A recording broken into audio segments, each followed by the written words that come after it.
আসসালামু আলাইকুম রহমতুল্লাহ বরকাতু। আলহামদুলিল্লাহ রব্বিল আলমিন।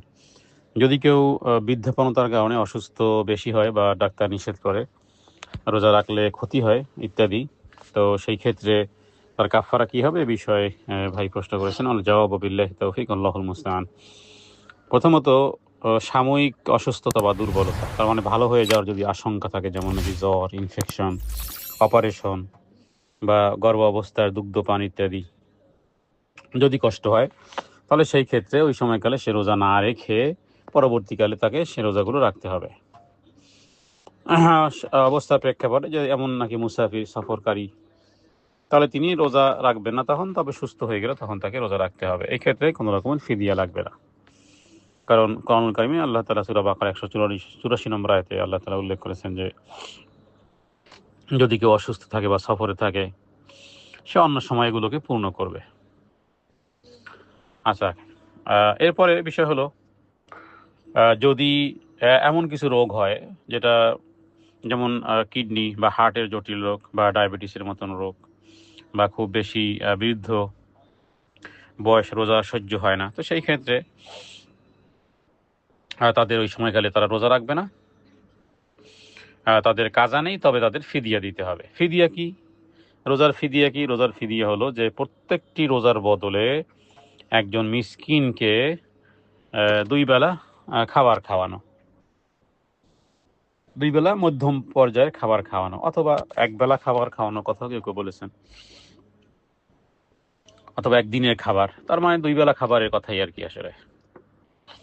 তাহলে প্রত্যেকটা রোজার বদলে কি হবে? একজন ব্যক্তিকে 2 বেলা খাবার দিতে হবে। হ্যাঁ, কারণ যারা এটা আদায় করতে পারবে না তাদের জন্য ফিদিয়া দেবে। এ বিষয়ে কোরআনুল কারিমে এই সূরা বাকারা 184 নম্বর আয়াতে আল্লাহ তাআলা উল্লেখ করেছেন।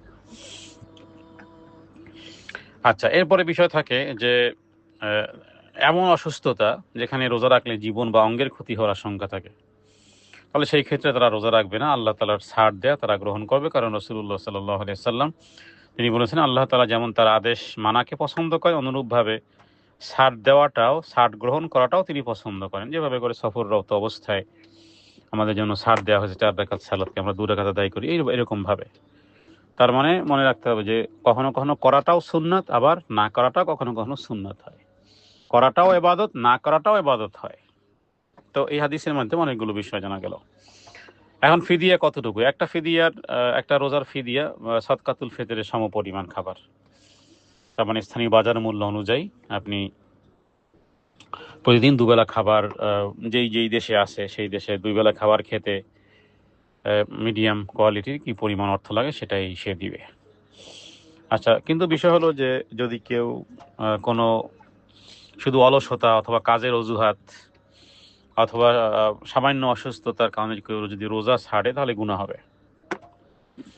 তবে আল্লাহ তাআলা তিনি বান্দাদের জন্য সহজ করতে চান। ইউরিদুল্লাহু বিকুমুল ইউসরা ওয়া লা ইউরিদু বিকুমুল উসর। আল্লাহ তাআলা তোমাদের জন্য সহজ চান, কঠিন চান না।